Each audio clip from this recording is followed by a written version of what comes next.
आइए शुरू करते हैं न्यूज पथ पर सफर और सबसे पहले आपको दिखाते हैं ऐसी तस्वीरें जिनका जिक्र सरे रहा है। ये तस्वीरें सुर्खियों में भी है और सोशल मीडिया पर भी है। इनसे आपका बाखबर होना बेहद जरूरी है क्योंकि चौराहे पर इन्हीं की चर्चा है और चर्चा बारिश से प्राकृतिक खूबसूरती में निखार की भी है।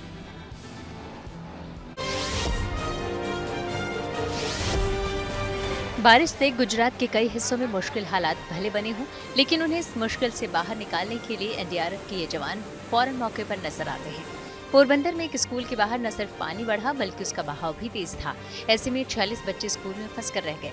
जानकारी मिलने पर एनडीआरएफ की टीम फौरन मौके पर पहुंची और फिर रेस्क्यू ऑपरेशन शुरू कर दिया। रस्सी के सहारे जवानों ने एक एक कर सभी बच्चों को सुरक्षित बाहर निकाला। इसी तरह जूनागढ़ में घर में बाढ़ के बीच फंसे एक परिवार का एनडीआरएफ के जवानों ने रात के अंधेरे में रेस्क्यू ऑपरेशन चलाकर बोट के जरिए सुरक्षित स्थान पर पहुंचाया।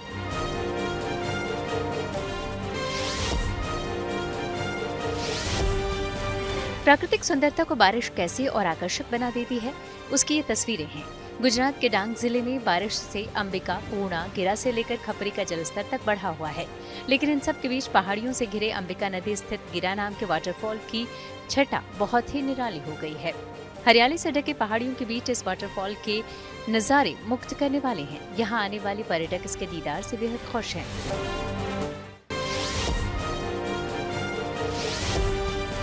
भारतीय सेना के स्नाइपर किस तरह दुश्मनों को खाक में मिलाने के लिए मुस्तैद रहते हैं, ये उसी की तस्वीर है। जम्मू कश्मीर के कुपवाड़ा जिले के तंगधार सेक्टर में स्नाइपर ट्रेनिंग एक्सरसाइज में जवान आधुनिक हथियारों और उपकरणों के साथ अभ्यास करते नजर आए। स्नाइपर देश की सेना के वो जाबाज होते हैं जिनका काम दुश्मनों पर पैनी नजर रखकर उनका सफाया करना होता है। इनके पास हमेशा एक हाईटेक राइफल होती है जिसकी नाल से निकली गोली से बचना दुश्मनों के लिए नामुमकिन होता है। वो कब, कहां और कैसे अपने दुश्मनों का खात्मा कर देते हैं, इसका पता किसी को नहीं चलता। अपनी इस रणनीति को धार देने के लिए सेना ने इसका अभ्यास किया।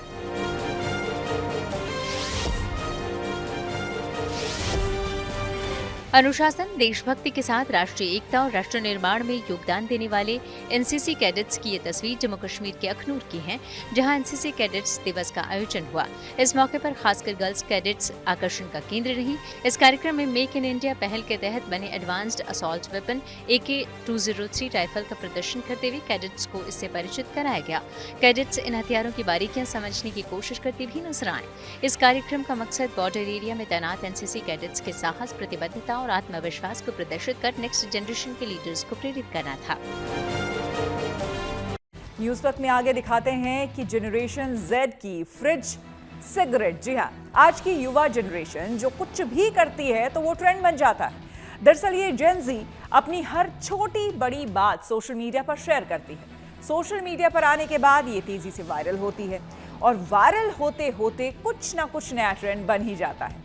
इन दिनों ऐसा ही एक ट्रेंड वायरल हो रहा है जिसे फ्रिज सिगरेट कहा जा रहा है। आजकल इस ट्रेंड को जेन ज़ी अपना भी रही है।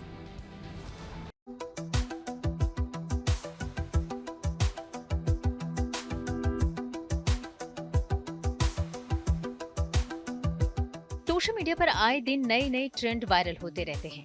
ऐसा ही एक नया और अजीब सा ट्रेंड इन दिनों जमकर वायरल हो रहा है जिसका नाम है फ्रिज सिगरेट। और इस ट्रेंड को जेन ज़ी अपना रही है। जेन ज़ी उस पीढ़ी को कहते हैं जो 1997 से 2012 के बीच पैदा हुई है। इन्हें जनरेशन ज़ी या जूमर्स भी कहा जाता है। ये पीढ़ी इंटरनेट, स्मार्टफोन और सोशल मीडिया के युग में पली बढ़ी है। इसी पीढ़ी के बीच में फ्रिज सिगरेट का ट्रेंड तेजी से बढ़ रहा है। आश्चर्य की बात यह है कि इसके नाम में सिगरेट शब्द का इस्तेमाल जरूर हो रहा है, लेकिन इसका सिगरेट पीने से कोई लेना देना नहीं है। दरअसल आजकल के युवा काम करने के दौरान या फिर टीवी देखने के बीच उठते हैं और फ्रिज से कोई चिल्ड सॉफ्ट ड्रिंक्स निकालते हैं और धीरे धीरे सिप लेते हैं। ये काम वे आमतौर पर तब करते हैं जब वो तनाव भरे दिन के बाद थोड़ा सुकून चाहते हैं। उनका दावा है कि ऐसा करने से उनका तनाव कम होता है और सुकून का एहसास होता है। सोशल मीडिया पर time for my afternoon fridge cigarette जैसे कैप्शन के साथ एक वीडियो वायरल हो रहा है जिसे लाखों व्यूज मिल चुके हैं। ऐसे में सवाल है कि क्या है फ्रिज सिगरेट ट्रेंड जिसे तनाव कम करने के लिए जेन ज़ी अपना रही है। फ्रिज सिगरेट शब्द की शुरुआत टिकटॉक से हुई। वीडियो में दिखाया गया है कि फ्रिज से सॉफ्ट ड्रिंक्स निकालकर उसे इस तरह खोला जाता है जैसे कोई सिगरेट जला रहा हो। इस वीडियो में बताया गया कि कैसे कोल्ड ड्रिंक्स खोलने की आवाज और वो एक छोटा सा ठहराव एक खास एहसास देता है। ये ट्रेंड असली सिगरेट से जुड़ा नहीं है, बल्कि इसका मतलब है दिन भर की थकान या स्ट्रेस के बाद एक ठंडा सॉफ्ट ड्रिंक्स पीना और खुद को थोड़ा रिलैक्स महसूस कराना। फ्रिज सिगरेट एक ट्रेंड है जिसमें जो आजकल के जनरेशन है वो आपके फ्रिज में अगर आप कोल्ड ड्रिंक्स रखते हैं या कोई भी कार्बोनेटेड ड्रिंक्स रखते हैं उसको एक्सेसिव मात्रा में कंज्यूम करना during any times of stress, anxiety, and वो उनको एक किक देता है जिससे कि उनको अच्छा फील होता है। ये हेल्थ के लिए बहुत डेंजरस ट्रेंड है। अगर मैं लंग हेल्थ की बात करूं तो लंग हेल्थ में आपका जो इन ड्रिंक्स के अंदर शुगर होता है कंटेंट, उससे आपका ओबेसिटी बनता है और ओबेसिटी इटसेल्फ लंग्स की डिजीज़ को वर्स करता है। फ्रिज सिगरेट को जेनजी एक तरह का स्मोक ब्रेक मान रही है जिसमें निकोटिन नहीं होता है, लेकिन स्टाइल और सुकून का एहसास जरूर हो पा रहा है। लोग इसे स्क्रीन टाइम से ब्रेक लेने और दिमाग को रीसेट करने का तरीका भी मान रहे हैं। इसका साफ मतलब है कि बिना सिगरेट के उसी की तरह फीलिंग लेना। सवाल तो ये भी है कि क्यों सॉफ्ट ड्रिंक को ही इस ट्रेंड का हिस्सा बनाया गया, क्योंकि इसके पीछे कुछ वजह जरूर होगी। सॉफ्ट ड्रिंक को जेनजी इसलिए पसंद कर रहे हैं क्योंकि ये ठंडी, झागदार और कैफीन से भरपूर, कम कैलोरी वाली और कूल मानी जाती है। लेकिन अब ये सवाल उठता है कि क्या ये वाकई सेहत के लिए सही है या फिर ये खराब आदत है। तो हम आपको बता दें कि इससे आपकी सेहत को गंभीर नुकसान हो सकता है। इसमें भले ही सिगरेट का इस्तेमाल नहीं होता, लेकिन सॉफ्ट ड्रिंक्स भी सेहत के लिए हानिकारक है। जो शुगर इटसेल्फ है या ये जो ड्रिंक्स हैं, इनसे भी शरीर में जो इन्फ्लेमेशन है वो बढ़ती है, जिससे कि ऑलरेडी अगर आस्थमा, सीओपीडी कोई पुरानी डिजीज़ है किसी को, वो वर्स हो जाती है। बच्चों में इसको लेने से देयर आर स्टडीज़ विच से कि कार्बोनेटेड ड्रिंक्स हाई मात्रा में लेने से आस्थमा का रिस्क बढ़ता है। रेस्ट आपको पता ही है कि इन ड्रिंक्स के अंदर शुगर अगर बहुत ज़्यादा है तो इससे मोटापा होता है और मोटापा इटसेल्फ लंग डिजीज़ को वर्स करता है। तो बड़ा सवाल ये कि क्या फ्रिज सिगरेट नई पीढ़ी की सेहत पर बुरा असर डाल रहा है। सॉफ्ट ड्रिंक्स में मौजूद फॉस्फोरिक और साइट्रिक एसिड दांतों की इनेमल को कमजोर कर सकते हैं। इसे बार बार पीने से दांत में कीड़े लगने का खतरा रहता है। साथ ही दांतों में कमजोरी भी आने लगती है। इसमें शुगर नहीं होता है, लेकिन एस्पार्टम और एक्सल्फेम के जैसे आर्टिफिशियल स्वीटनर होते हैं जो कैंसर का कारण बन सकते हैं। सॉफ्ट ड्रिंक से हार्ट डिजीज, स्ट्रोक और डायबिटीज का भी खतरा बढ़ सकता है। आपको बता दें कि ज्यादा कैफीन लेने से नींद में खलल, घबराहट और हल्का डिहाइड्रेशन हो सकता है। इसके अलावा कोक की गैस से पेट फूलने और डाइजेशन की दिक्कतें भी बढ़ सकती हैं। लास्ट बट नॉट लीस्ट, इनमें कैफीन होता है इन ड्रिंक्स के अंदर, जो कि ओवरऑल एक स्टिमुलेंट है और ये हृदय की गति को बढ़ाता है। एंड एक्सेसिव अगर कैफीन मिले शरीर को तो ये भी आपके लंग्स और हार्ट की डिजीज़ को वर्स कर सकता है या कोई डिजीज़ कॉज भी कर सकता है। So it's not at all a healthy trend. Fridge cigarette trend को फॉलो करने वाले युवाओं का मानना है कि ये आदत एक तरह का डिजिटल स्मोक ब्रेक बन गई है, जिसमें कोई धुआं नहीं होता, लेकिन ठंडा ड्रिंक्स पीने का फील सिगरेट पीने जैसा सुकून देता है। उनका मानना है कि जैसे बहुत से लोग स्ट्रेस या तनाव दूर करने के लिए ब्रेक में सिगरेट पीते हैं, उसी तरह से हम लोग फ्रिज से सॉफ्ट ड्रिंक्स की कैन निकाल कर पीते हैं। इसी तरह इसे फ्रिज सिगरेट नाम दिया गया है। Bureau report, good news today. Gaganyaan का पहला टेस्ट मिशन दिसंबर में लॉन्च किया जाएगा। ये सीधे आपको लिए चलते हैं न्यूज एक्सप्रेसवे पर, जहां देश भर की कुछ और जरूरी खबरें कर रही हैं आपका इंतजार। संसद के मॉनसून सत्र का आज समापन हो गया। इस सत्र में 12 विधेयक पारित किए गए। साथ ही इसमें ऑपरेशन सिंदूर और भारत के अंतरिक्ष कार्यक्रम की उपलब्धियों पर भी विशेष चर्चा की गई। लोकसभा अध्यक्ष ओम बिरला ने सत्र के समापन पर कामकाज का ब्यौरा दिया। संसद ने गुरुवार को ऑनलाइन गेमिंग से जुड़े ऑनलाइन खेल संवर्धन और विनियमन विधेयक 2025 को मंजूरी दे दी। लोकसभा के बाद गुरुवार को राज्यसभा में भी ये बिल पास हो गया। अब इसे राष्ट्रपति के पास भेजा जाएगा और उनकी मंजूरी के बाद ये कानून बन जाएगा। इस विधेयक के तहत उन सभी ऑनलाइन गेम को प्रतिबंधित किया गया है जिन्हें खेलने के लिए या खेलने के दौरान सीधे तौर पर पैसों का आदान प्रदान होता है। साथ ही ऑनलाइन मनी गेमिंग सेवाएं प्रदान करने, प्रचार करने या विज्ञापन देने वालों के लिए भी कठोर सजा का प्रावधान है। उल्लंघन करने वालों को अधिकतम 3 साल की जेल, 1 करोड़ रुपए तक का जुर्माना या दोनों हो सकते हैं। जैसे नशा फैलता है, ड्रग्स फैलता है, उसी तेजी से ये कुरीति फैल रही थी, तो इसको समाप्त किया गया। लेकिन साथ ही साथ जो गेमिंग का पॉजिटिव एस्पेक्ट है, ई स्पोर्ट्स और ऑनलाइन सोशल गेम्स, उसको प्रमोट करने के लिए भारत को एक गेम मेकिंग हब बनाने के लिए माननीय प्रधानमंत्री जी ने ये बहुत एक अच्छा समय पे लिया हुआ निर्णय है। कठोर कदम है, लेकिन ये समाज में इसकी जरूरत थी। गगनयान का पहला टेस्ट मिशन दिसंबर में लॉन्च किया जाएगा। इसरो प्रमुख वी नारायणन ने दिल्ली में आयोजित प्रेस कॉन्फ्रेंस में ये जानकारी दी। इसरो प्रमुख के मुताबिक पहले टेस्ट मिशन G1 में हाफ ह्यूमैनॉइड रोबोट व्योम मित्रा भी उड़ान भरेगी। गगनयान मिशन इसरो का पहला ह्यूमन स्पेस मिशन है। इसके तहत साल 2027 में स्पेसक्राफ्ट से वायुसेना के 3 पायलट्स को स्पेस में भेजा जाएगा। ये पायलट 400 किलोमीटर के ऑर्बिट पर 3 दिन रहेंगे, जिसके बाद हिंद महासागर में स्पेसक्राफ्ट की लैंडिंग कराई जाएगी। जिन पायलटों को स्पेस भेजा जाएगा उनमें हाल ही में स्पेस से लौटे ग्रुप कैप्टन शुभांशु शुक्ला और प्रशांत बी नायर भी हैं। उन्होंने भी इस प्रेस कॉन्फ्रेंस में अपनी बात रखी। हैदराबाद में 9वीं कक्षा की एक छात्रा किताबों के जरिए समाज में बदलाव ला रही है। इनका नाम आकर्षणा सतीश है।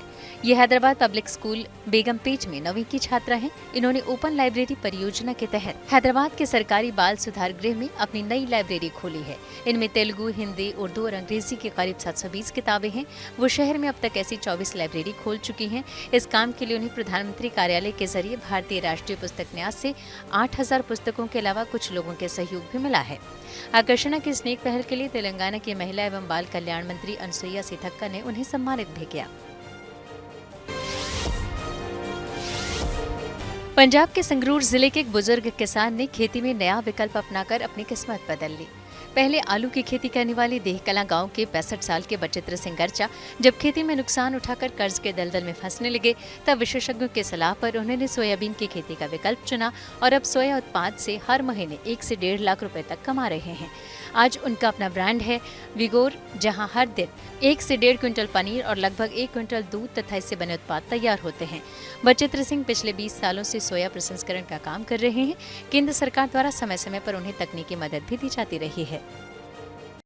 न्यूज वक्त में अब बात करते हैं गणेशोत्सव की। देश में गणपति उत्सव की रौनक बिखरना शुरू हो गई है। महाराष्ट्र के गांव, शहर हो या फिर हैदराबाद, हर जगह बप्पा के आगमन को लेकर भक्तों का उत्साह दिखाई देने लगा है। हैदराबाद में बप्पा की मूर्तियां भक्त अपने घर ले जा रहे हैं, तो मुंबई के सबसे अमीर गणेश पंडाल का एक खास इंश्योरेंस कवर भी सुर्खियों में है।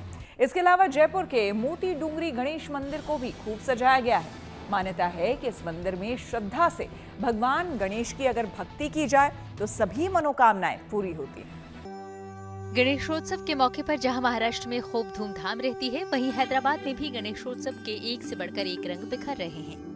बापा के आगमन से पहले इन दिनों इस शहर में हर ओर चमकदार रंग, आस्था के गीत संगीत और सजे धजे स्टॉल्स नजर आ रहे हैं। हैदराबाद में भगवान विनायक की छोटी बड़ी हर साइज वाली खूबसूरत मूर्तियों की भरमार है। रंग बिरंगे इन मूर्तियों के साथ गलियां, दुकानें और रेहड़ी पटरी पर रौनक है। इन्हीं में से एक वेंकटेश की भी दुकान है। वेंकटेश भक्तों की भारी डिमांड को देखते हुए दूसरी बार गणेशोत्सव पर बापा की मूर्तियां बेच रहे हैं, जो मुंबई, सोलापुर और पुणे से करीब 250 वैरायटीज और अलग नामों से मशहूर भगवान गणेश की मूर्तियों का कलेक्शन लाए हैं। यहाँ पर आप देखेंगे तो 1 फीट से लेके आपको 13 फीट तक गणेश मिलेगा। आपको हर जगह का देख सकते हैं आप। शिव जी के मॉडल पे देख सकते हैं, सिद्धि गणेश पे देख सकते हैं, अलग अलग वेराइटीज पे। यहाँ पर लाल बाग देख सकते हैं आप, ये मूर्ति में देख सकते हैं, डेकोरेशन में देख सकते हैं आप। यहाँ कलर देख सकते हैं, डिफरेंट टाइप कलर देख सकते हैं आप। और वैसे अभी यहाँ देख सकते हैं छोटे मूर्ति अभी यहाँ पर डबल सेट पे गणेश मिलेगा आपको, और बाल जी भी गणेश मिलेगा आपको, हर एक टाइप का मिलेगा आपको। यहाँ पर स्टार्टिंग अपना 1500 से लेके 1,20,000 तक भी है अपने पास। गणपति बापा की ये खूबसूरत और परंपरागत मूर्तियां बेहद यूनिक स्टाइल में तैयार की गई हैं। इन मूर्तियों की इन्हीं खासियतों की वजह से खूब खरीदारी हो रही है। कस्टमर फीडबैक तो अच्छा है, क्योंकि लास्ट टाइम हम लगाए जो वही कस्टमर फिर रिपीटिंग आ रहे हैं, फोन भी कर रहे हैं हमारे को। अपनी गणेश यहाँ पर बोल नहीं, निजामाबाद, सिद्दीपेट, वारंगल, करीमनगर पे लेके आ रहे हैं। लास्ट टाइम शीशन टेम्पल में लगाया अपने गणेश दाऊद सेट का 7 फीट्स का, तिरुपति में लगा से, विजयवाड़ा में लगा से, सेम वही कस्टमर आज ये टाइम पे भी फोन कर रहे हैं हमारे को। लास्ट टाइम से पहले बुकिंग करी ये बार। इस फेस्टिव मोड में न केवल बाप्पा आकर्षण का केंद्र है, बल्कि उनके लिए फूल माला और डेकोरेशन के साजो सामान भी खूब बिक रहे हैं। यानी हैदराबाद में भी गणेशोत्सव के बहाने परंपरा, आस्था और संस्कृति की निराली छटा बिखरी हुई है। उधर महाराष्ट्र, खासकर मुंबई में मनाया जाने वाला गणपति उत्सव यहाँ की परंपरा और संस्कृति की पहचान रहा है। मुंबई में तो गणपति मूर्तियां ही अपने आप में भव्य और अद्वितीय होती हैं। इन्हीं में से एक है गौड़ सारस्वत ब्राह्मण मंडल के गणपति, जो सबसे भव्य और महंगे गणपति पंडाल की स्थापना करता है।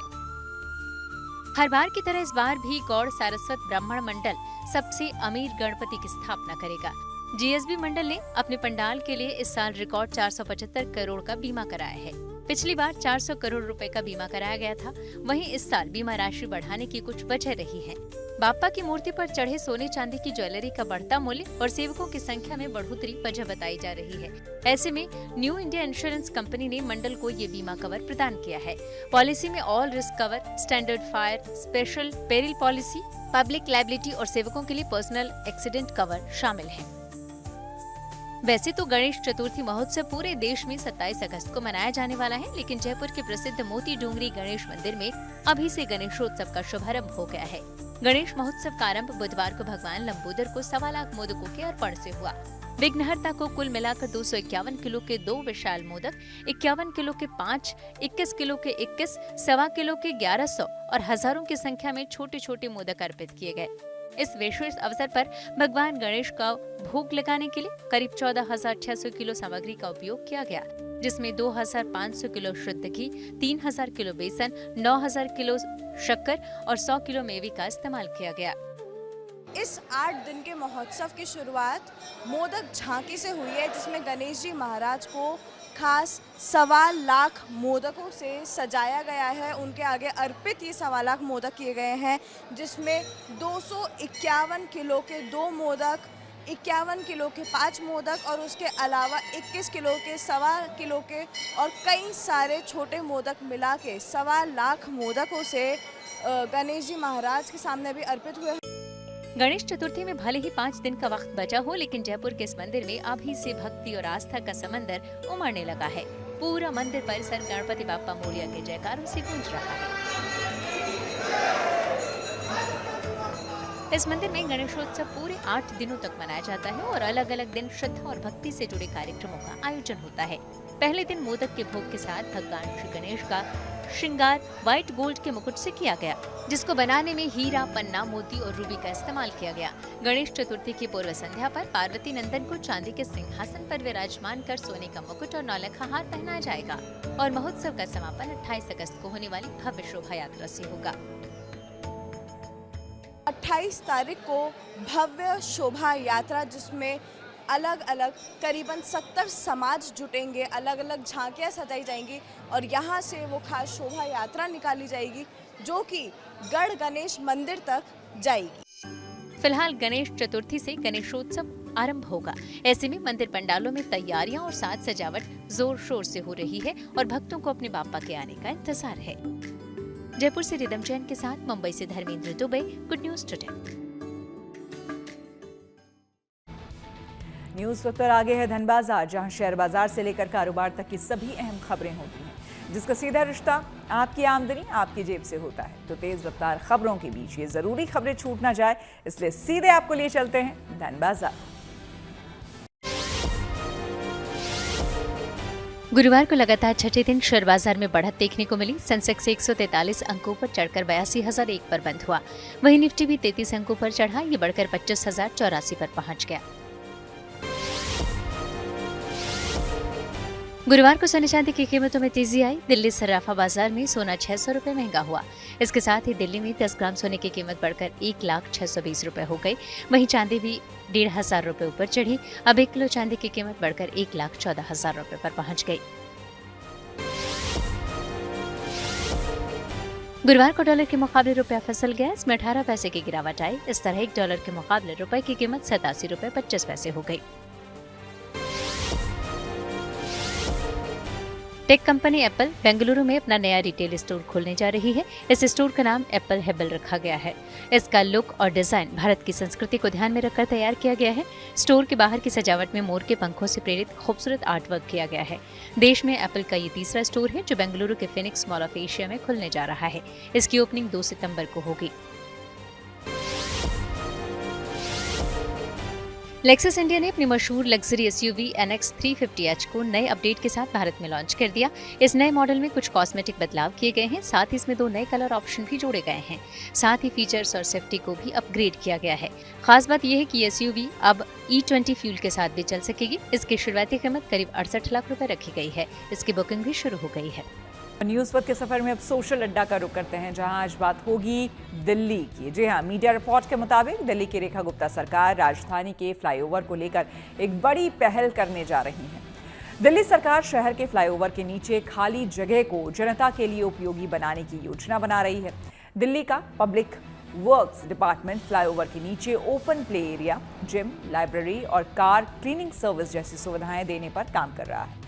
इस योजना पर काम करने की शुरुआत हो चुकी है और इसके लिए शहर के 94 फ्लाईओवर की पहचान भी की जा चुकी है। प्लान के मुताबिक दिल्ली सरकार पब्लिक प्राइवेट पार्टनरशिप मॉडल के तहत फ्लाईओवर के नीचे निर्माण कराएगी। इसके तहत कंपनियों को एक फ्लाईओवर को गोद लेने के लिए प्रेरित किया जाएगा, जो उस जगह से कमाई के साथ साथ उसका रखरखाव भी करे।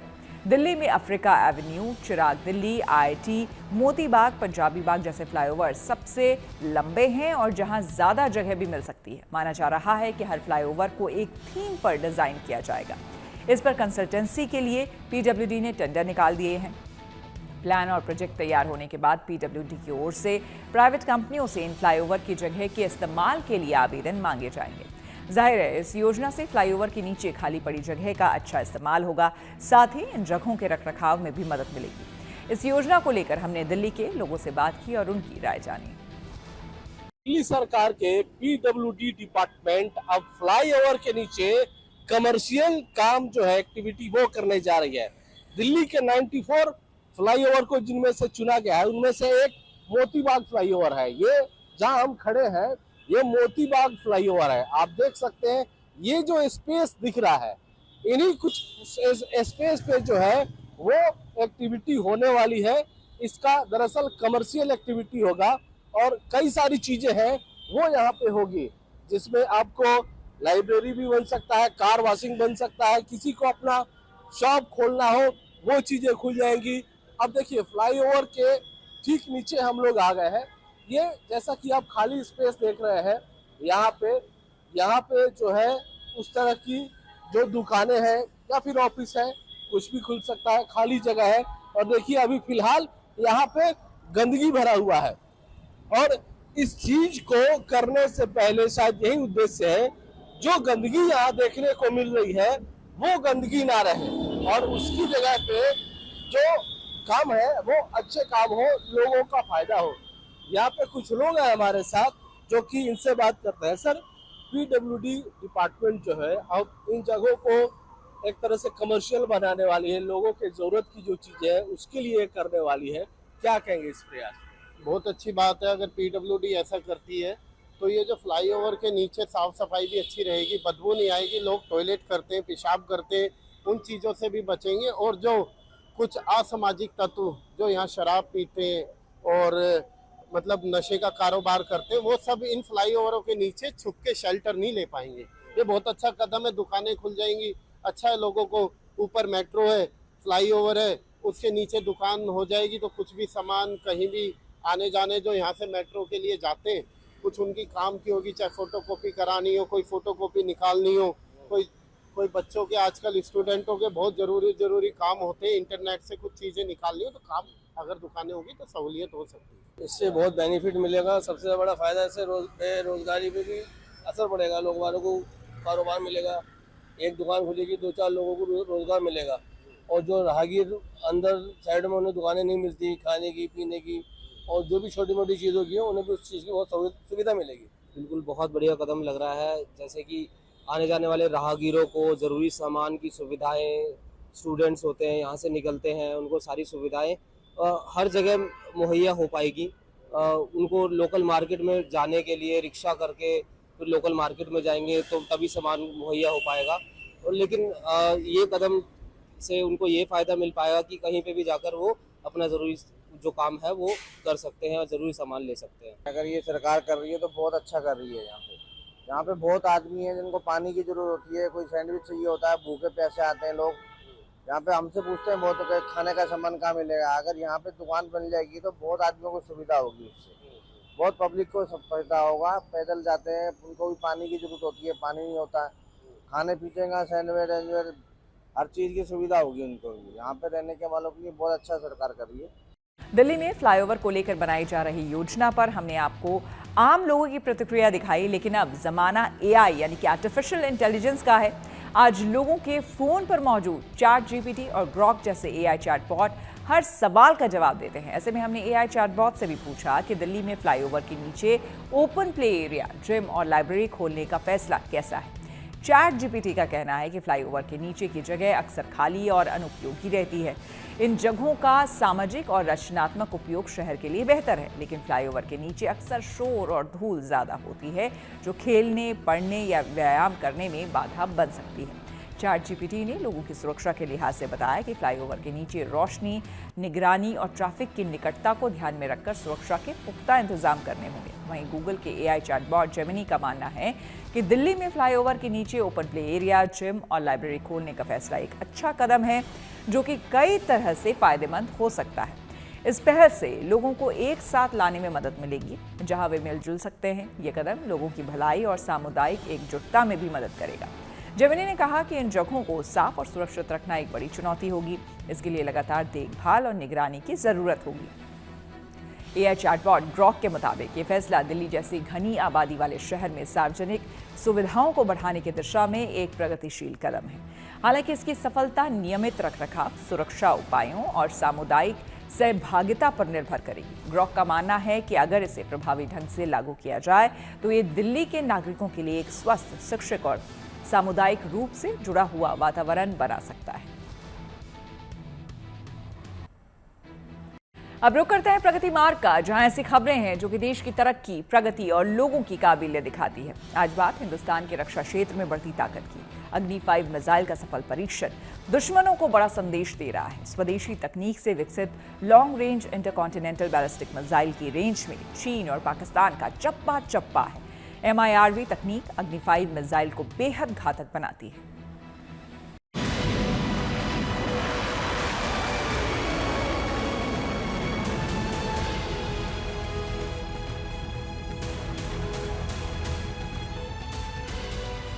ये भारत की लगातार बढ़ती मिसाइल क्षमता के निशान है।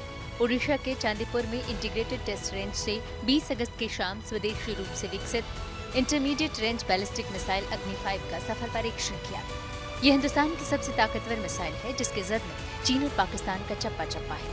इसकी ताकत ही कुछ ऐसी है कि पूरी दुनिया दंग रह जाए। अग्नि 5 की रेंज ही नहीं, इसकी MIRV तकनीक इसे सबसे अलग बनाती है। MIRV यानी multiple independently targetable re entry vehicle तकनीक, जिसका मतलब ये है कि एक मिसाइल से एक साथ अलग अलग लोकेशन पर कई टारगेट्स को तबाह किया जा सकता है। सरल तरीके से कहें तो एक मिसाइल में कई हथियार समाये होंगे। दरअसल MIRV टेक्नोलॉजी की वजह से मिसाइल के ऊपरी हिस्से में 2 से 10 हथियार लगाए जा सकते हैं, जिससे एक ही मिसाइल से अलग अलग टारगेट को तबाह करना आसान हो जाएगा। अमेरिका, चीन, रूस, फ्रांस और ब्रिटेन के बाद भारत इस टेक्नोलॉजी पर महारत हासिल करने वाला छठा देश है। ये मिसाइल आकाश में जाकर धमाके के साथ कई हिस्सों में अलग हो जाती है और फिर दुश्मन के अलग अलग ठिकानों पर हमला करती है। यानी एक मिसाइल से दुश्मन के कई ठिकानों को ध्वस्त किया जा सकता है। अग्नि 5 भारत की long range surface to surface मार करने वाली इंटरकॉन्टिनेंटल बैलिस्टिक मिसाइल है, जो 5000 किलोमीटर दूर तक हमला करने में सक्षम है। ये अपने साथ 1.5 टन के हथियार ले जा सकती है। इस मिसाइल की स्पीड आवाज की रफ्तार से 24 गुना ज्यादा है, यानी ये 1 सेकंड में 8.16 किलोमीटर का सफर तय कर सकती है। गति की अगर बात करें तो ये आवाज की गति से 23 गुना ज्यादा है, यानी 24 मार्क। तो इसकी गति, इसकी मारक क्षमता और 1500 किलो के वॉरहेड्स ले जाने की जो क्षमता है, ये अग्नि 5 को पूरी दुनिया में सर्वश्रेष्ठ बैलिस्टिक मिसाइल बनाता है। लगातार DRDO इस पर काम कर रहा है, इसके दूसरे वर्जन्स पर काम कर रहा है, जहां पर मल्टीपल वॉरहेड्स को ले जाने की क्षमताओं के साथ अग्नि 5 को डेवलप किया जा रहा है। अग्नि 5 भारत की पहली और एकमात्र इंटरकॉन्टिनेंटल बैलिस्टिक मिसाइल है, जिसे DRDO यानी रक्षा अनुसंधान एवं विकास संगठन ने बनाया है। अग्नि 5 29,000 किलोमीटर प्रति घंटे की रफ्तार से हमला करने में सक्षम है। परमाणु हथियार ले जाने की ताकत रखने वाली ये मिसाइल 1.5 मीटर तक के टारगेट पर अचूक निशाना लगाने में सक्षम है। पिन पॉइंट एक्यूरेसी अग्नि 5 मिसाइल को बेहद घातक बनाती है। अग्नि 5 मिसाइल की रफ्तार और अचूक प्रहार की क्षमता इसे इंटरकॉन्टिनेंटल बैलिस्टिक मिसाइल की दुनिया में एक अलग मुकाम पर ले जाती है। जमीन या समंदर में खड़ी पनडुब्बी से लॉन्च किए जाने की क्षमता रखने वाली अग्नि में ऐसे सेंसर लगे हैं जिससे ये अपने लक्ष्य तक बिना किसी गलती के पहुंच जाती है। अग्नि 5 मिसाइल का इस्तेमाल भी बेहद आसान है। इसे सड़क और रेल प्लेटफॉर्म से भी छोड़ा जा सकता है। लॉन्चिंग सिस्टम में कैनिस्टर तकनीक के इस्तेमाल की वजह से इस मिसाइल को कहीं भी आसानी से देश के किसी भी कोने में तैनात किया जा सकता है। शिवानी शर्मा के साथ bureau report, good news today. Jharkhand में देवघर जिले का मलहरा गांव फूलों की खेती के लिए एक अनूठी मिसाल बन गया है। ये गांव न केवल अपनी धार्मिक आस्था के लिए जाना जाता है, बल्कि फूलों की खेती के जरिए आर्थिक आत्मनिर्भरता के दिशा में भी लगातार आगे बढ़ रहा है।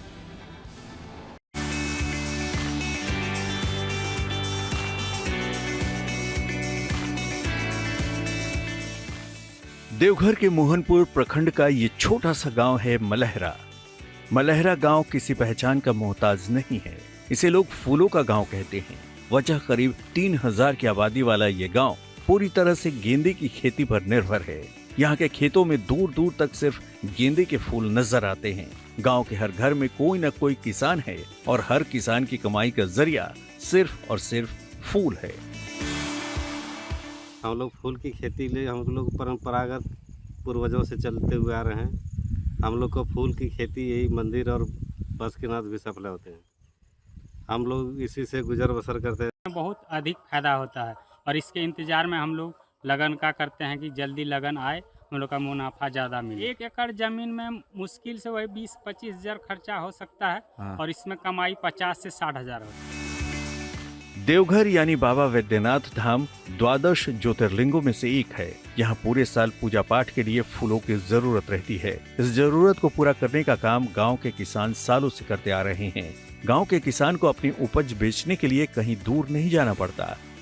देवघर के बाजारों, बाबा बैजनाथ मंदिर और बासुकीनाथ धाम तक फूलों की सीधी सप्लाई होती है। किसानों के लिए सावन सबसे खास महीना होता है। इस दौरान देश विदेश से लाखों श्रद्धालु बाबा की नगरी पहुंचते हैं। मंदिरों में पूजा के लिए फूलों की डिमांड कई गुना बढ़ जाती है। ये महीना गांव के लिए कमाई का पीक सीजन होता है, जिससे पूरे साल की अर्थव्यवस्था को सहारा मिलता है। इन सब के बीच किसानों की कुछ परेशानियां भी हैं। गेंदा फूल का बीज उन्हें कोलकाता से मंगवाना पड़ता है, जो न सिर्फ महंगा है बल्कि ट्रांसपोर्टेशन भी एक चुनौती है। बहुत सारी योजनाएं हैं, चाहे उद्यान विकास की योजना हो, चाहे राष्ट्रीय बागवानी मिशन हो।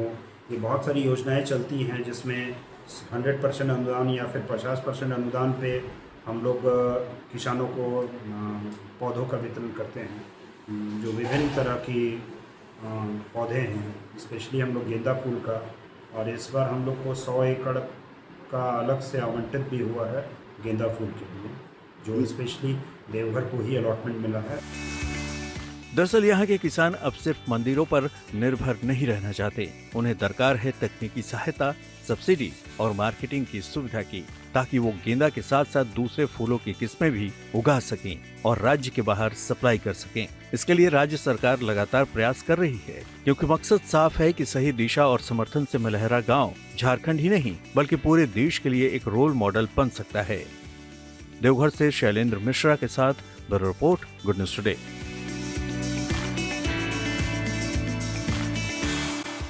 इसी के साथ न्यूज पथ में मेरे यानी कि श्वेता झा के साथ फिलहाल इतना ही। देश दुनिया की तमाम पॉजिटिव खबरों के लिए आप देखते रहिए गुड न्यूज टुडे।